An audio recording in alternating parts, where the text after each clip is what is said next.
بھائیو، اسلام نے جو میاں بیوی کا جو ریلیشنشپ ہے اس کے حوالے سے جو توہمات پائی جاتی تھیں اسلام سے پہلے بھی اور آج بھی ہمارے پڑوسی ملک کے اندر ہندوؤں کے معاشرے کے اندر جو توہمات پائی جاتی ہیں اس کو کنڈیم کیا،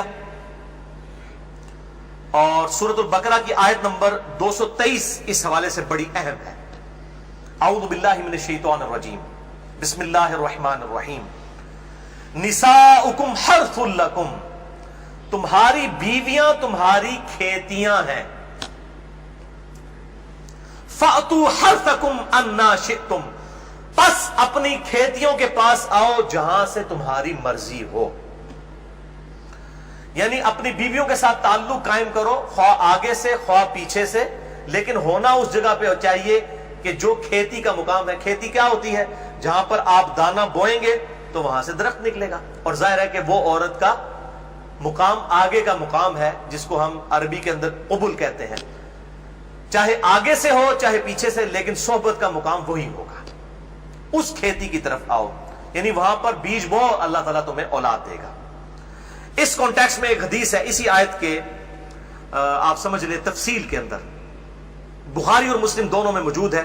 صحیح بخاری میں 4528، صحیح مسلم میں 3535 اور مشکات میں 3183، کہ یہودیوں کا یہ عقیدہ تھا کہ اگر کوئی شخص اپنی بیوی کے ساتھ پچھلی سائیڈ سے صحبت کرے، یعنی صحبت تو صحیح جگہ پر کرے لیکن بیک سائیڈ سے، تو اس کی اولاد بھینگی پیدا ہوگی۔ تو اسلام نے اس کو کنڈیم کرتے ہوئے یہ آیت نازل فرمائی، اللہ تعالیٰ نے نساؤکم حرث لکم فأتوا حرثکم انا شئتم، تمہاری بیویاں تمہاری کھیتیاں ہیں، چاہے آگے سے آؤ چاہے پیچھے سے آؤ، لیکن مقام جو ہے وہی قبل ہوگا، دبر میں حرام ہے، اور وہی چیز ہے جسے ہم اینل سیکس بھی کہتے ہیں، یا لواطت کا لفظ بھی استعمال کیا جاتا ہے، لیکن اس کو بعض لوگ برا سمجھتے ہیں، یعنی قوم لوط کا فعل اینل سیکس، یہ بھائیوں حرام ہے۔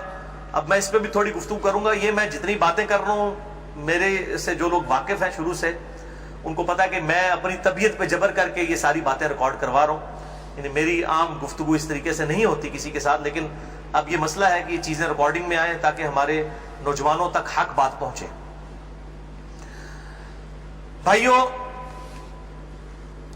بیویوں کے ساتھ مکمل طور پر جنسی تعلق، سیکچول ریلیشن شپ، اس کی اجازت ہے سوائے قوم لوط کے عمل کے، جسے اینل سیکس کہتے ہیں، یعنی دبر کے اندر صحبت کرنا۔ اس حوالے سے بڑی وعیدیں آئی ہیں۔ نکاح نہیں ٹوٹے گا، یہ جو پبلک کے اندر مشہور ہے نا کہ نکاح ٹوٹ جاتا ہے، نکاح نہیں ٹوٹے گا، حرام فعل ہے۔ توبہ کریں، اللہ تعالیٰ سے مغفرت کریں اور اپنے معاملات کو مستقبل کے لیے سیدھا کر لیں۔ نکاح نہیں ٹوٹے گا، توبہ سے معاملہ جو ہے ریزالو ہو جائے گا، اور بیوی پر اس حوالے سے کوئی اطاعت واجب نہیں ہے۔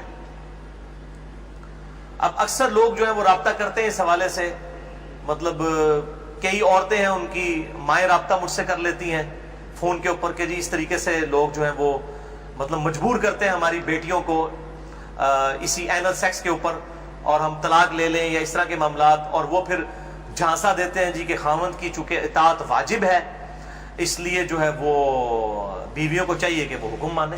بھئی خاوند کی جو اطاعت ہے وہ اللہ تعالیٰ کی باؤنڈریز کے اندر اندر ہے، جہاں پر وہ اللہ اور اس کے رسول عز و جل و صلی اللہ علیہ وآلہ وسلم کی حدوں کو پھلانگیں گے پھر کوئی اطاعت نہیں ہے۔ یعنی اگر کوئی خاوند اپنی بیوی کو کہتا ہے کہ بے پردہ پھرو، کوئی اطاعت نہیں ہے۔ کوئی بیوی اپنے خاوند کو کہتی ہے کہ داڑھی مڈا دے، کوئی اطاعت نہیں ہے۔